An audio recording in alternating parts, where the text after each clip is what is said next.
अस्सलाम वालेकुम। मैं हूं नूरुल आरफीन सिद्दीकी और आप देख रहे हैं आरफीन नामा। कल कठपुतली वज़ीर आज़म का एक ख़ासा गैर मुहज़्ज़बाना ख़िताब ऑन एयर हुआ। मेलसी में एक जलसे आम से ख़िताब किया मेरे सरकार ने। इतना इम्पॉर्टेंट ख़िताब नहीं था कि मैं कल ही आपसे इस पर गुफ्तगू की हसरत लिए और हाज़िर हो जाता। पेश खिदमत है इसका तफसीली पोस्टमार्टम। कठपुतली वज़ीर आज़म जो कि ख़ुद ज़ाती ज़िंदगी में ख़ासे गैर मुहज़्ज़ब वाक़े हुए हैं और इसका सबूत उनके बयानात से, उनकी हरकतों से गाहे बगाहे मिलता भी रहता है। इस खिताब में अपोजिशन रहनुमाओं को नाम ले ले करके तबर्रा फरमाते रहे। उनकी अपोजिशन रहनुमाओं की तौहीन का जो है वो शौक़ भी उन्होंने ख़ासा भरपूर तौर पर पूरा भी किया और उसको इंजॉय भी करते रहे ऑडियंस। इमरान खान से तहज़ीब की तवक्को रखना ये बिल्कुल वैसे ही है कि जैसे आप किसी हिजड़े से साहिब औलाद होने की तवक्को रखें। बात बिल्कुल अजीब सी है। इमरान खान वही आदमी है जिसने एक बच्चे को जिसके लात मार देने की और उसके बाद फिर उस पर अल्लाह का अजाब गिरने की बीइंग स्पोर्ट्समैन कहानियाँ ज़ुबान ज़द-ए-आम है। इमरान खान अपनी हराम की कमाई को ऑफशोर कंपनी के ज़रिए हलाल करना और उसके बाद फिर कौम को एहसान जतलाना कि मैंने तुम्हारे लिए अस्पताल बनाया, हालांकि अस्पताल भी हम ही से पैसे लेकर के बनाया। तो इमरान खान से तहज़ीब का ताल्लुक़ क्या है जो इमरान खान तहज़ीब याफ्ता कोई बात करेंगे या ख़िताब करेंगे। इमरान खान की ज़ाती ज़िंदगी के बारे में बात नहीं करता, मैं इमरान खान की पॉलिटिकल लाइफ पे बात कर रहा हूँ। इमरान खान वो एक political so called political leader के जिसने अपोजिशन रहनुमा होते हुए पार्लियामेंट पर लानत दी और फिर खुद इतनी बड़ी लानती हरकत फरमाई कि उस लानती पार्लियामेंट से जिस पर लानत भेजी थी खुद, उससे मिलने वाली तनख्वाह आखिरी दिन तक एक एक पर्क एंड प्रिविलेज वसूल भी किया और डट के किया। नवाज शरीफ दौर में वो पार्लियामेंट लानती थी, लेकिन अब जब खुद उस लानत की अजाब सह रहे हैं, अजाब को इन्वर्टेड कॉमास में कह रहा हूँ, अजाब ही मत समझ लीजिएगा, तो सब कुछ चलता है। इमरान अहमद खान नियाज़ी ने पार्लियामेंट पर जो कुछ किया वो हमारी मौजूद गुफ्तगू नहीं है। हम बात कर रहे हैं साहब की ज़ुबान पर क्या क्या जुमले उन्होंने कहे हैं और क्या क्या बातें उन्होंने की हैं। कल ऐसा लग रहा था कि MQM का कोई सेक्टर इंचार्ज, कोई गुंडा बदमाश माज़अल्लाह खिताब फरमा रहा है। अपोजिशन को तड़ियाँ लगाई जा रही थी। अगर अपोजिशन ये सोच ले कि अगर अब तहरीक अदम एतमाद नाकाम हुई तो मैं तुम्हारे साथ करूँगा क्या, अदम एतमाद की नाकामी पर आप तैयार रहें, जो मैं आपके साथ करूँगा। ये मुल्क का वज़ीर आज़म है। ऐसा तो कोई टटपूंजिया, कोई भत्ताखोर, कोई लियारी गैंगवॉर का आदमी भी इस तरह से बात नहीं करता। भाई तू क्या करेगा, तेरे हाथ में क्या है? मैं तेरी इतनी बजा रहा हूँ, तूने मेरा क्या उखाड़ लिया? तू अपोजिशन रहनुमा को छोड़ दे। अपोजिशन वाले साले तो जितने बड़े 2 नंबर हैं वो मैं भी जानता हूँ, उनकी मैं दिन तारीख देखे बगैर बजा रहा हूँ। वो चोर हैं, इसमें कोई दो राय नहीं, लेकिन तुम डाकू हो, तुम डाकू हो। अपोजिशन अगर मान लिया जाए कि इस मुल्क में जमहूरियत है तो जमहूरी अमल का एक इसको तसलसल ही समझ लो, अदम एतमाद की तहरीक, दिस दैट व्हाटएवर। मतलब आप अपोजिशन को तड़ियां लगा रहे हैं कि मैं तुम्हारे साथ करूंगा। तुमने उखाड़ गया लिया नवाज शरीफ का, तुम्हारी आंखों में धूल झोंक करके, हालांकि तुम्हें एग्जैक्टली पता था, तुम्हारे सियासी आका से परमिशन लेकर के वो गया है। तुम्हारी तो औकात ही कोई नहीं थी, तुमसे अंगूठा लगवाया गया ज़बरदस्ती। तुम बिलावजह इधर उधर रख रहे हो यास्मीन राशिद पे और शौकत खानम पे, डॉक्टर फैसल पे। तुमने ex chief justice Asif Saeed Khosa के कंधे पर रख के चलाने की कोशिश की कि दूसरों को इंसाफ कैसे मिलेगा जब तक बड़ों को इंसाफ। तो आसिफ सईद खोसा ने उस वक्त जो सिटिंग चीफ जस्टिस था, तुम्हें मुंह तोड़ दंदान शिकन जवाब दिया था कि तुमने नवाज शरीफ को बाहर भेजा है। और ये बात मैं अपने शो में कर चुका हूं।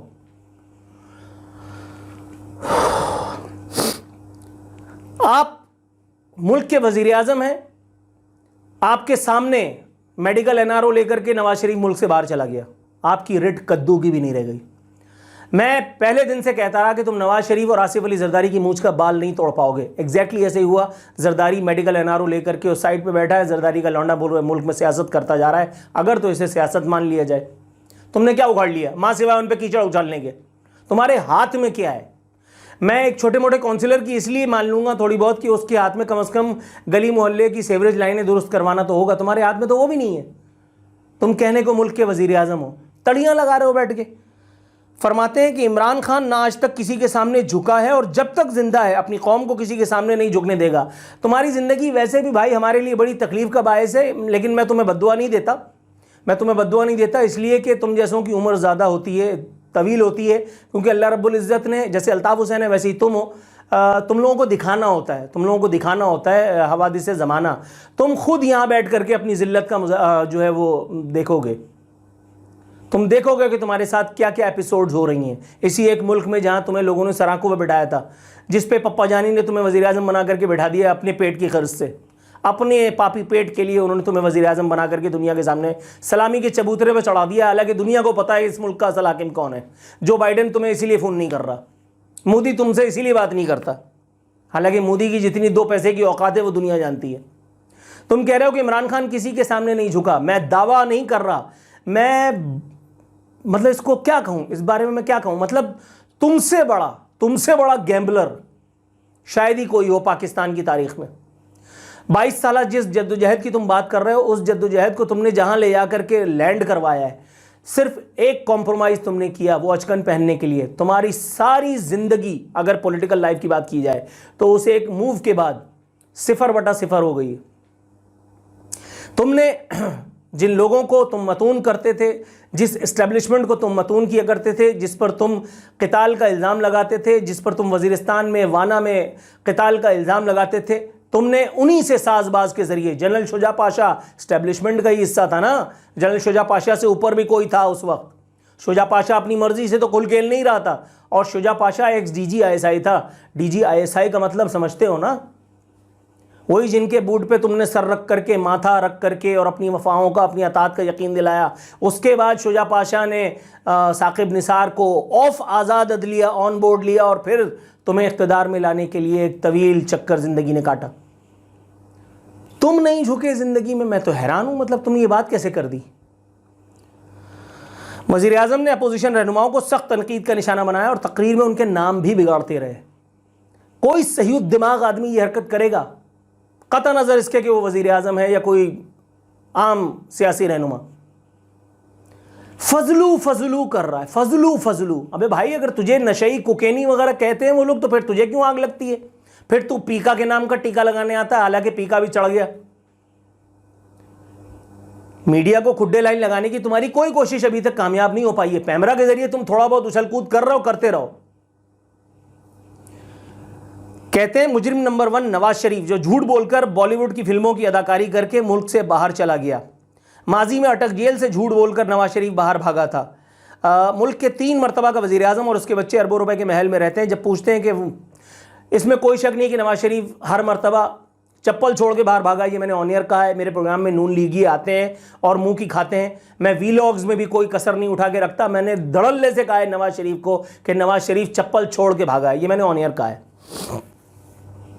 इसमें कोई दो राय नहीं कि नवाज शरीफ का ट्रैक रिकॉर्ड है। वो पहले भी एक डॉक्यूमेंट साइन करके जनरल मुशर्रफ के दौर में भागा था, उसके बाद आज भी ये मेडिकल एनआरओ लेकर के वहाँ बैठा है। लेकिन वो बॉलीवुड की फिल्मों की अदाकारी करके नहीं गया।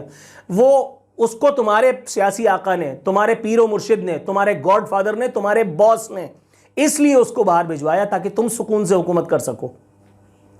बॉलीवुड की फिल्मों की अदाकारी वो नहीं, तुम कर रहे हो।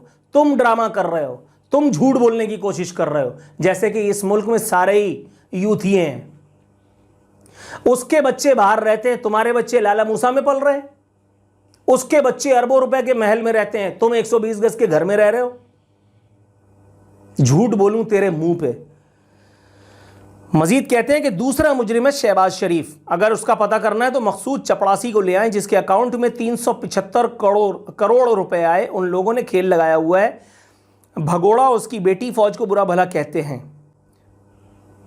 फौज को बुरा भला तो भाई तुमने भी बहुत कहा है, बीबीसी पे बैठ के, CNN पे बैठ के, अल जजीरा पे बैठ के। मैंने जैसे शुरू में कहा, तुमने पाकिस्तानी फौज पर क़िताल का इल्ज़ाम लगाया, तुमने उन पर न जाने क्या क्या ऑल फॉल इल्ज़ामात लगाए, और वो भी इंटरनेशनल न्यूज़ चैनल पे बैठ के। तुमने वाना वजीरिस्तान से लेकर के और पता नहीं कहाँ कहाँ तक उनको रगड़ दिया। इवन वज़ीर आज़म होते हुए भी तुमने ईरान में बैठ करके पाकिस्तान पर ईरान में मुदाखलत का इल्ज़ाम लगाया, और ये ISI, ये फलाने, ये ढिकाने, ये सारे सर झुका करके बैठे हुए थे तुम्हारे सामने। तुमने क्या कुछ कुल करम नहीं किए जो तुम नवाज शरीफ को कह रहे हो। तुम कह रहे हो शहबाज शरीफ ने के अकाउंट में 375 करोड़ रुपए आए। भाई मुझे ये बता दे, तेरी तनख्वाह है 2 लाख रुपए ऑफिशियल, साल के 24 लाख रुपए बनते हैं। तूने 98 लाख रुपए का टैक्स कैसे दे दिया? कौन सा कट लग गया था? कौन सा खांचा मारा है ऐसा? और हो भी तुम सादिक और अमीन। ये मानता हूं मैं कि इस मुल्क की अदलिया जितनी बेचारी है, जितनी ज़रूरतों में घिरी हुई है, इस अदलिया के जजेस बेचारे जितने सहमे हुए हैं पप्पा जानी से और उनकी ज़रूरतों के आगे मतलब जुज़बुज़ हैं, मैं समझ सकता हूं तुम्हारे खिलाफ कोई कार्रवाई नहीं होगी, फॉरेन फंडिंग का केस भी नहीं चलने दिया जाएगा और अब तक चलने भी नहीं दिया गया। मैं समझ सकता हूं तुम्हारे पास वो 98 लाख रुपए कहां से आए जो तुमने डिक्लेयर किए, और वो तो तुमने डिक्लेयर किए, अनडिक्लेयर्ड अमाउंट तुम्हारा कितना है, क्योंकि तुम वो वाहिद बिजनेसमैन हो कि जिसकी कोई इंडस्ट्री नहीं और जिसका कारोबार फल फूल रहा है। एक वजीर को लेके आते हो, वो अरबों रुपए का खाचा मारता है, जाहिर है इसमें तुम्हारा हिस्सा भी है। मैं तो बबांगे तो हल बोलता हूं, मेरे कद्दू से सामने कोई भी है। तुमने दुनिया की तारीख बदल दी है, तुमने एक ऐसी इंडस्ट्री मुतारिफ कराई है जो कहीं भी नहीं है और जिसका मुनाफा दिन ब दिन बढ़ता चला जा रहा है। साबिक सदर आसिफ जरदारी को तनकीद का निशाना बनाते हुए कहेंगे यार, वज़ीर आज़म का कहना था कि जरदारी को आए 1 साल नहीं हुआ कि दुनिया में 10% की धूम मच गई, किताबों और मज़ामीन सिरे महल, परवेज़ मुशर्रफ, NRO, पैसा अदालत में ले जाओ। क्या किया तुमने अदालत में अभी तक? अदालतें तो पिंग पोंग खेल रही हैं। जाहिर है अदालतों में थोड़ी फैसले होते हैं, ये तो सारे फैसले कहीं और हो रहे होते हैं। अदालतों में तो टेलीफोन आता है जज को कि भाई ये करना है, जज ने फैसला सुनाना होता है, उसके बाद पेंशन पक्की। तुमने क्या किया बहैसियत वज़ीर आज़म? ये ऐब नैब जो तुमने बिठा रखा है, वो वीडियो वाला बाबा, वो चेयरमैन नैब, उससे क्या करवा लिया तुमने? क्या उगाड़ लिया उन्होंने जरदारी का? सिर्फ बातें। जरदारी 10%, जरदारी की तो मैंने कम बजाई है। जरदारी मिस्टर 100% रहा है। मैंने ये तक कहा है कि पाकिस्तानी सियासत इतनी ज़्यादा ताफ़ुन शुदा है, ताफ़ुन ज़दा है कि वहाँ काकूल से कैडेट कॉलेज पटारो से भागा हुआ एक बंदा और जा करके अफवाज पाकिस्तान का सुप्रीम कमांडर बनता है। इससे ज़्यादा क्या कहूँ भाई? तुम कौन सी ऐसी नई बात बता रहे हो हमें? फजलुर रहमान, मौलाना फजलुर रहमान का नाम बिगाड़ते हुए तनकीद की कि चौथे नंबर पर फजलू है। मैं उन्हें कभी मौलाना नहीं कहूँगा, मौलाना पढ़े लिखे लोग होते हैं।